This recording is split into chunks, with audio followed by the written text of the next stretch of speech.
In last lecture, we seen the lecture number 3, that is chain survey. In that we see purpose of land survey, triangulation survey, survey stations, main survey station and subsided or tie station, selection of station. Next we see important survey line. Now in lecture number 4, the title of this lecture is Merits and Demerits of Plane Tabling. Today we are going to learn the merits and demerits of plane tabling. First, we see the merits of plane tabling. First is it is most suitable for preparing small scale map or surveying small area. Plane table survey or plane tabling is mostly suitable for preparing small scale map. Small scale map तयार करण्यासाठी हे suitable आहे किंवा surveying small एरियावरचं surveying करण्यासाठी हे suitable आहे. त्यानंतर it is most rapid method. Second point in this, it is most rapid method आहे. थर्ड आहे field book is not necessary for this survey. Field book is not necessary. Fourth आहे no great skill required for satisfactory map. For this survey there is no requirement of great skill. याच्यामध्ये लागणार नाही. त्यानंतर पुढचा आहे merits मधला fifth point आहे की it is particularly suitable for magnetic area. हे सुटेबल कुठं आहे तर मॅग्नेटिक एरियामध्ये हे सुटेबल आहे ज्या ठिकाणी where prismatic compass is no reliable. बघा हे सुटेबल आहे मॅग्नेटिक एरियासाठी आणि ज्या ठिकाणी prismatic compass is no reliable अशा कंडिशनला हे सुटेबल आहे. त्यानंतर contour and irregular object may be represented accurately. Contour and irregular objects जे आहेत ते ॲक्युरेट रिप्रेझेंट या मेथडनं करता येतात. त्यानंतर ही मेथड लेस कॉस्टली आहे. बघा ही मेथड लेस कॉस्टली म्हणजे कमी खर्चिक आहे. ही मेथड लेस कॉस्टली ही जी मेथड आहे ती लेस कॉस्टली आहे. त्यानंतर there is a no possibility of omitting the necessary measurement as the map is plotted in the field. त्या ठिकाणी कोणतीच ओमिटिंगची पॉसिबिलिटी तयार होत नाही ज्यावेळेस मेजरमेंट घेऊन मॅप तुम्ही प्लॉट करताय त्यावेळेस. त्यानंतर last merits is errors of measurement and plotting may be readily detected by check lines. जे काय एरर्स येणार आहेत ते एरर्स चेक लाईनवर आपण डिटेक्ट करू शकतोय. त्याच्यामधले त्याचे मेरिट्स बघा अजून रिवाइज करतो मी की सर्वेइंग स्मॉल एरियासाठी किंवा स्मॉल एरियावरचं जे काय मॅप तयार करायचा त्यासाठी हे सुटेबल आहे. रॅपिड मेथड आहे. फील्ड बुक नेसेसरी आहे. त्याचबरोबर no great skill required for satisfactory map. Satisfactory map तयार करण्यासाठी हे ग्रेट स्किल याच्यामध्ये लागणार नाही. त्याचबरोबर याच्यामध्ये पुढे ग्रेट स्किल रिक्वायर नाही. त्यानंतर it is suitable for magnetic area where there is a prismatic compass is no reliable. त्यानंतर contour and irregular object represent accurately. This method is less costly. त्यानंतर there is a no possibility of necessary measurement as the map is plotted in the field. हे एक बघितलं. आणि जे काही errors आहेत ते एरर्स जे आहेत ते डिटेक्ट करता येतात चेक लाईन्सवर. हे एक बघितलं. हे झाले मेरिट्स मध्ये पॉईंट. त्यानंतर डिमेरिट्स मध्ये 4 पॉईंट्स आहेत. First point is it is not suitable for work in wet climate. Wet क्लायमेटमध्ये ही मेथड सुटेबल होत नाही. बघा, it is not suitable for work in wet climate. there are several accessories to be carried. Plane table survey करत असताना ज्या काही accessories आहेत त्या ॲसेसरीज आपल्याला कॅरी कराव्या लागतात and therefore they are likely to be lost. आणि या ॲसेसरीज लॉस्ट होऊ शकतात, म्हणजे हरवू शकतात किंवा गमावू शकतात. ज्या काही ॲसेसरीज सोबत घेतल्या त्या ॲसेसरीज हरवू शकतात किंवा गमावू शकतात. ॲसेसरीज सोबत घेतलेल्या हरवू शकतात किंवा गमावू शकतात. त्यानंतर पुढे आहे third point, it is not suitable for accurate work. Accurate work करण्यासाठी ही मेथड सुटेबल नाही. Not suitable for accurate work, म्हणजे तंतोतंत हे कार्य या मेथडला करता येत नाही. Plane table is heavy, cumbersome and awkward to carry. हा प्लेन टेबल हेवी आहे, कम्बरसम आहे आणि ॲक्वर्ड टू कॅरी. हे झाले मिरिट्स डिमेरिट्स मधले 4 पॉईंट्स. मग आपण बघितले होते मिरिट्स मधले बघितले 9 पॉईंट. डिमेरिट्स मध्ये आहे 4 पॉईंट. त्यामध्ये डिमेरिट्स अजून एकदा रिवाइज करतो. हे काय म्हणतात त्याला, not work in wet climate, not suitable for work in wet climate. Wet क्लायमेटवर ही मेथड सुटेबल होऊ शकत नाही. त्यानंतर ज्या काही सेव्हरल ॲसेसरीज आहेत प्लेन टेबल सर्वे करत असताना त्या ॲसेसरीज लॉस्ट होऊ शकतात. त्याचबरोबर not suitable for accurate work. Accurate वर्कसाठी हे सुटेबल नाही. Plane table is heavy, cumbersome and awkward to carry. Plane table is heavy, cumbersome and awkward to carry. अशा पद्धतीची माहिती आपण मेरिट्स अँड डिमेरिट्स मध्ये बघितली. याच्यावर प्रश्न असं बघू शकतो की describe the merits and demerits of plane tabling किंवा write the merits and demerits of plane tabling. त्यानंतर पुढे याच्यामध्ये काही टर्म्स दिलेल्या आहेत. पहिला आहे सेटिंग द प्लेन टेबल. पहिला आहे सेटिंग द प्लेन टेबल. याच्यामध्ये बघा, plane table should be set at a convenient height. एखाद्या कन्व्हिनियंट हाईटला तो सेट करायचा फॉर वर्किंग. तुम्हाला काम करण्यासाठी कन्व्हिनियंट हाईटला तो सेट करायचा आणि याच्यामध्ये त्याची हाईट असावी अबाउट 1 मीटर. 1 मीटरपर्यंत तो सेट करायचा. त्यानंतर it should be approximately levelled. तो लेवलमध्ये असावा, ॲप्रॉक्सिमेटली लेवल. आणि त्याचबरोबर the legs of tripod should be spread well apart.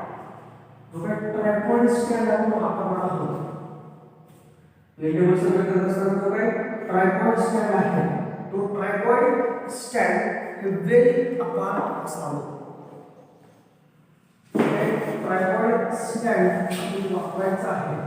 Plain टेबलचे जे काय ट्रायपॉड स्टँड आहे ते ट्रायपॉड स्टँडचे जे काही लेग्स आहेत ते लेग्स व्यवस्थितरित्या अपार्ट केलेले असावे, म्हणजे पसरलेले असावे किंवा स्प्रेड केलेले असावे. Spread well apart. बघा, जे काही ट्रायपॉड स्टँड आहे ते ट्रायपॉड स्टँडचे जे काही 3 पाय आहे, 3 पायाचे जे काही ट्रायपॉड स्टँड आहे ते ट्रायपॉड स्टँड व्यवस्थितरित्या स्प्रेड केले पाहिजे, म्हणजे थोडंफार पसरलं पाहिजे. बघा, त्याच्यामध्ये काय म्हणते सेटिंग द प्लेन टेबल मधली माहिती आपण एकदा बघू. Table should be set at a convenient height. Convenient हाईटला तो सेट करायचा. हाईट असावी 1 मीटरपर्यंत. त्यानंतर जे काही ट्रायपॉड स्टँड आहे ते ट्रायपॉड स्टँड वापरायचे. त्याचबरोबर तो टेबल ॲप्रॉक्सिमेटली लेवल असावा, म्हणजे थोडंफार लेवल केलेला असावा. त्यानंतर ट्रायपॉड स्टँडचे जे काही लेग्स आहेत ते स्प्रेड वेल अपार्ट, म्हणजे थोडेफार पसरावे, म्हणजे जेणेकरून लेवलिंग करण्यासाठी ते सोपं जाईल. त्यानंतर पुढे आहे सेंटरिंग द टेबल. बघा, सेटिंगमध्ये जे आपण बघितलं की त्याचे लेग्स जे आहेत ते लेग्स स्प्रेड झालेले असावे. त्याचबरोबर legs should be firmly fixed in to the ground. जे काही लेग्स आहेत ते लेग्स ग्राउंडवरती थोडेसे फिक्स करायचे. याच्यावरती ट्रायपॉड स्टँडवरती जो काय आपला प्लेन टेबल आहे तो प्लेन टेबल याच्यावरती असं येणार आणि यावरती वर्किंग करणार.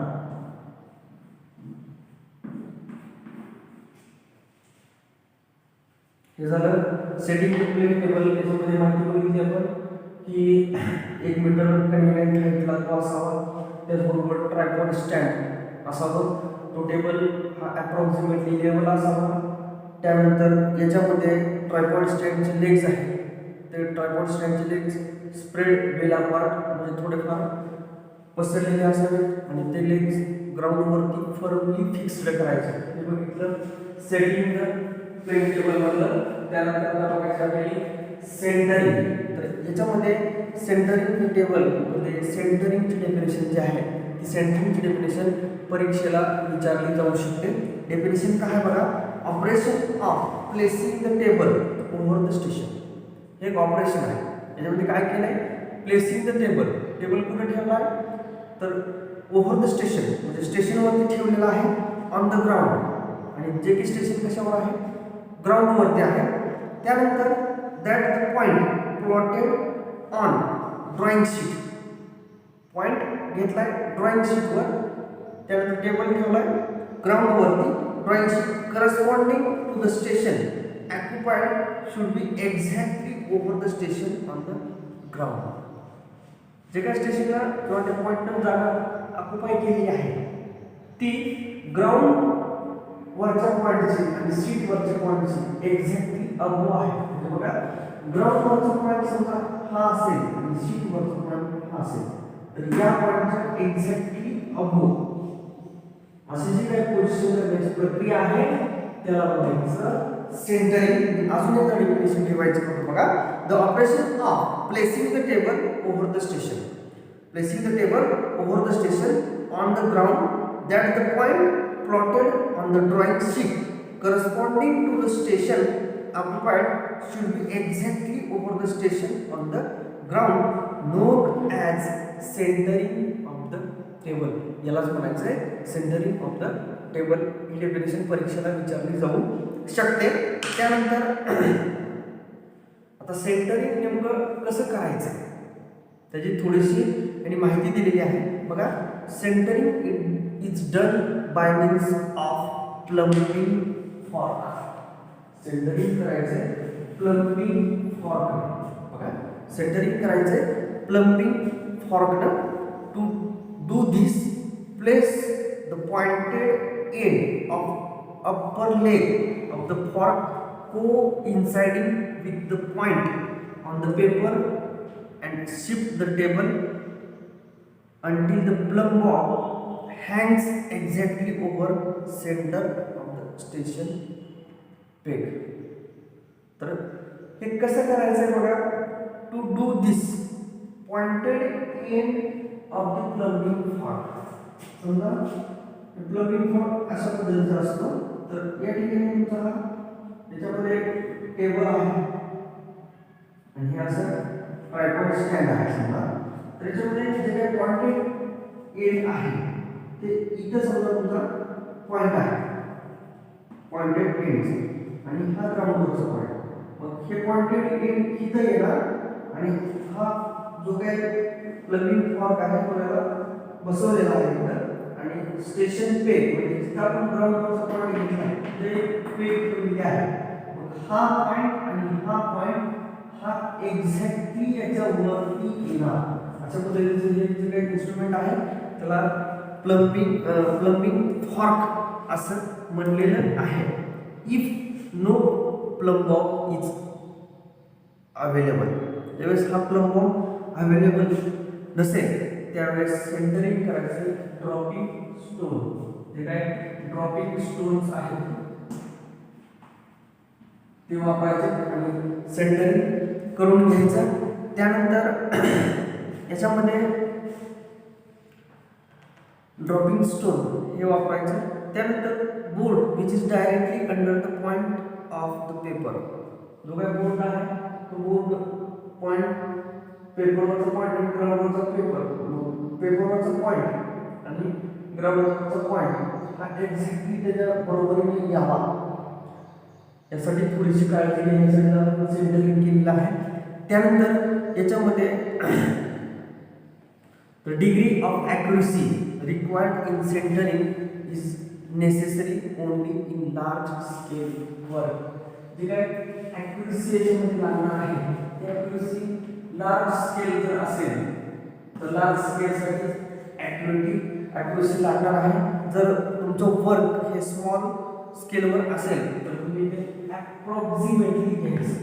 बघा तुमचं वर्क जर स्मॉल स्केलवर असेल तर अप्रॉक्सिमेटली घ्यायचं. बघा मी सेंटरिंग कसं करायचं ते सांगितलं, परंतु जर लार्ज स्केलवर वर्क असेल तर ॲक्युरेट घेणं गरजेचं आहे. परंतु स्मॉल स्केलवर जर वर्क असेल तर you should take as approximately. तर याच्यामध्ये जे काही इरर्स येणार आहेत ते इरर्स जर 30 सेंटीमीटर पर्यंत असतील, error even of 30 centimetre would not shown on the map. जे काही इरर्स आहेत 30 सेंटीमीटर पर्यंतचे ते मॅप वरती शो केले जात नाही. जे काही इरर्स आहेत 30 सेंटीमीटर पर्यंतचे ते मॅप वरती दाखवले जात नाहीत. त्यानंतर पुढे आहे की आपल्याला पाहायचं आहे याच्यामध्ये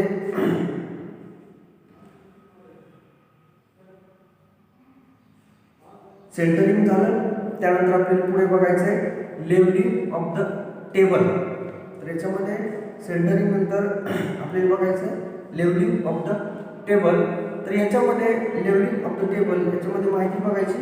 table is levelled by means of levelling screws. जो काय टेबल आहे तो टेबल लेवलिंग स्क्रूजने आपण लेवल करायचं. मग आपण माहिती बघितली सेंटरिंगची, याच्यामध्ये डेफिनेशन आणि सेंटरिंग कशा पद्धतीने करायचं ते बघितलं. त्याचबरोबर त्यामध्ये कोणते इन्स्ट्रुमेंट वापरायचे ते बघितलं. त्यानंतर आपल्याला बघायचं आहे की लेवलिंगमध्ये की कोणते इन्स्ट्रुमेंट आपण वापरणार आहोत. तर याच्यामध्ये लेवलिंगमध्ये लेवलिंग स्क्रू वापरायचा. पहिले वापरायचं levelling is done by means of levelling screws. त्यानंतर levelling of the table is checked by means of level tube. झालेली लेवलिंग चेक करायचे लेवल ट्यूब. बघा लेवलिंगमध्ये पहिले बघितलं आपण लेवलिंग स्क्रूज ते चेक करायचे लेवल ट्यूबनं. त्यानंतर याच्यामध्ये लेवल ट्यूब झाल्यानंतर पुढे बघू की लेवलिंग कसं करायचं. ॲक्च्युली पहिल्यांदा काय करायचं, first parallel 2 screws and then over the third screw. पहिल्यांदा पॅरलल 2 स्क्रू घ्यायचे, त्यानंतर थर्ड स्क्रू ॲडजस्ट करायचा. त्यानंतर levelling is done by tilting the board by hand. Levelling कसं करायचं, tilting the board by hand if the table is provided with ball and socket head. ज्यावेळेस त्या टेबलला बॉल आणि सॉकेट हेड प्रोव्हाइड केलेलं असेल. ज्यावेळेस if no levelling head or ball and socket arrangement is fitted, ज्यावेळेस हे नसेल त्यावेळेस levelling is done by adjusting the legs only. त्यावेळेस ball and socket levelling head नसेल, बॉल आणि सॉकेट नसेल, त्यावेळेस तुम्ही फक्त जे काही लेग्स आहेत ते लेग्स ॲडजस्ट करायचे. परंतु कधी ज्यावेळेस या ठिकाणी बॉल आणि सॉकेट हे नसेल त्यावेळेस. हे बघितलं आपण लेवलिंग ऑफ द टेबलमधली माहिती. याच्यामध्ये आपण काय काय बघितलं तर लेवलिंग स्क्रूज, लेवल ट्यूब, पहिल्यांदा फर्स्ट पॅरलल 2 स्क्रूज बघितले, त्यानंतर थर्ड स्क्रू ॲडजस्ट करायचं हे बघितलं. बॉल आणि सॉकेट हेड जर नसेल तर फक्त लेग्स ॲडजस्ट करून लेवलिंग करावी, अशा पद्धतीची माहिती आपण बघितली. त्यानंतर पुढे आहे orienting the table. Table orienting कसा करायचा. तर याच्यामध्ये जे काही ओरिएंटेशनचे डेफिनेशन आहे ते ऑब्जेक्टिव्हला विचारले जाऊ शकते. त्यानंतर याच्यामध्ये बघा डेफिनेशन बघू. Operation of keeping the table at each of the successive stations parallel to the position which is occupied at the first station is known as orientation. ओरिएंटेशनची डेफिनेशन आपण बघू. हे काय आहे? ऑपरेशन आहे. त्याच्यामध्ये काय केलं जातं? Keeping the table at each of the successive stations. Table keep केला ईच ऑफ द सक्सेसिव्ह स्टेशनला. कसा कीप केला बघा? Parallel to the position which is occupied at the first station. First स्टेशनला ते ऑक्युपाय झालेलं आहे त्यावेळेस जी काही प्रोसेस केलेली आहे त्याला म्हणायचं orienting the plane table. Plane table ओरिएंटेशनची डेफिनेशन आपण बघू. तर याच्यामध्ये काय म्हणतंय? The operation of keeping the table at each of successive stations parallel to the position which is occupied at the first station is known as orientation. पहिल्या स्टेशनला parallel दुसरं स्टेशन घेणं म्हणजेच ओरिएंटेशन. ही माहिती याच्यामध्ये आपण बघितली. त्यानंतर when the table is properly oriented, ज्यावेळेस हा टेबल प्रॉपरली ओरिएंट केलेला असतो, the lines on the paper are parallel to the lines on the ground. ज्या काय पेपरवरच्या लाईन्स आहेत त्या पेपरवरच्या लाईन्स ह्या ग्राउंडवरच्या लाईन्सला पॅरलल असणार आहे. परंतु कधी? ज्यावेळेस टेबल हा ओरिएंट केलेला आहे त्यावेळेस. त्यानंतर याच्यामध्ये it is necessary when the instrument has to be set up at more than one station. हे कधी घ्यायचं? ज्यावेळेस एकापेक्षा जास्त स्टेशनला इन्स्ट्रुमेंट जे आपले आहेत ते सेटलमेंट करायचे किंवा या ठिकाणी instrument has to be set up at more than one station. एकापेक्षा जास्त स्टेशनला ज्यावेळेस ते सेट करायचं त्यावेळेस ओरिएंटेशन गरजेचं आहे. हे झालं ओरिएंटिंग द प्लेन टेबलमधली माहिती. त्यानंतर आहे ओरिएंटेशनचे जे काही दोन प्रकार आहेत किंवा दोन मेथड्स आहेत ओरिएंटिंग द टेबलमधल्या. त्यातली पहिली आहे orienting by the magnetic needle. बघा, पहिला आहे orienting by the magnetic needle आणि सेकंड आहे orienting by the back sighting. याच्यामध्ये मॅग्नेटिक निडल ओरिएंटेशन कसं करायचं?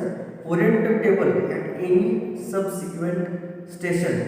The trough compass is placed along the representing the magnetic meridian. या ठिकाणी वापरायचा ट्रक कंपास. काय वापरायचा? Trough compass. याच्यामध्ये बघा अशा पद्धतीचा हा ट्रक कंपास आहे की प्रॅक्टिकलमध्ये आपल्याला तो ॲक्च्युअली एक्सरसाइज करताना येणार आहे. त्याच्यामध्ये ट्रक कंपास ठेवायचा आहे कसा? तर along the line representing magnetic meridian which has been drawn on the paper at the first station. तो पेपरवरती फर्स्ट स्टेशनला घ्यायचा आहे. त्यानंतर the board is turn until the end of needle are opposite to the zero scale. जे काही needle आहे ते needle opposite to the zero स्केलपर्यंत जाईपर्यंत त्या ठिकाणी बोर्ड हा टर्न करायचा.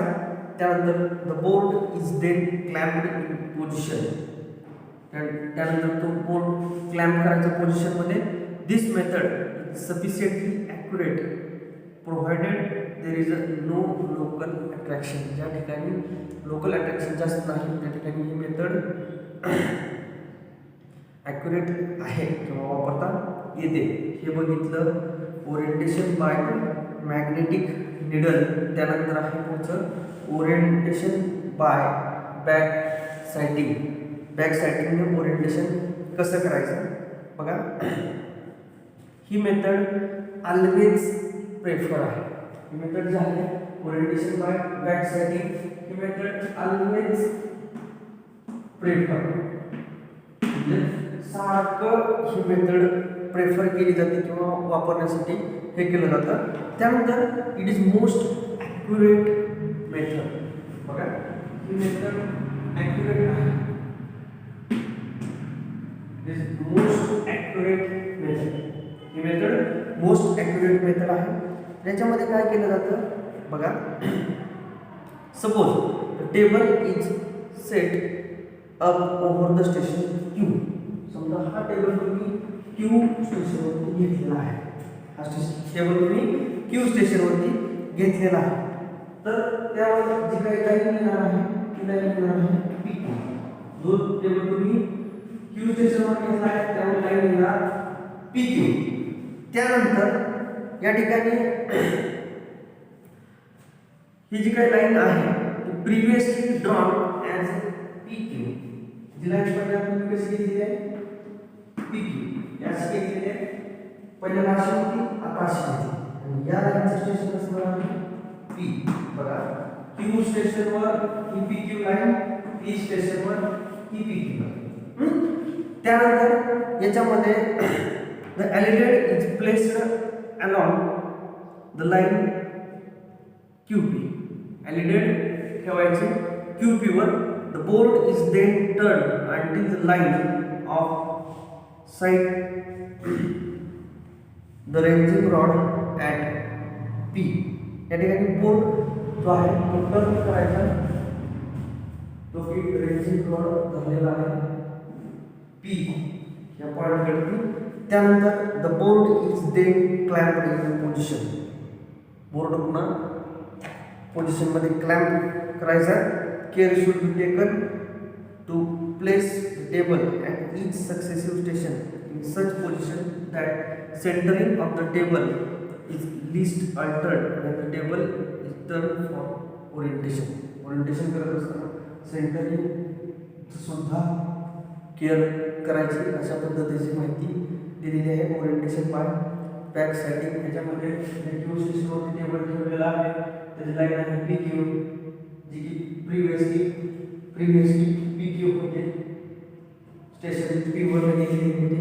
अशा पद्धतीची माहिती ओरिएंटेशन बाय बॅक साइड.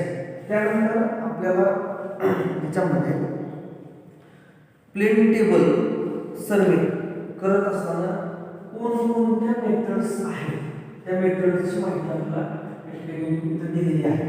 पहिली मेथड आहे मेथड्स ऑफ प्लेन टेबलिंग. पहिली आहे रेडिएशन. पहिली मेथड आहे रेडिएशन मेथड. त्यानंतर दुसरी मेथड आहे इंटरसेक्शन. बघा पहिली मेथड बघितली रेडिएशन, दुसरी आहे इंटरसेक्शन, थर्ड आहे ट्रॅव्हर्सिंग. बघा त्यामध्ये फर्स्ट मेथड आहे रेडिएशन, सेकंड आहे इंटरसेक्शन, थर्ड आहे ट्रॅव्हर्सिंग आणि फोर्थ आहे रिसेक्शन. बघा फोर्थ आहे रिसेक्शन. बघा 4 मेथड्स आहेत.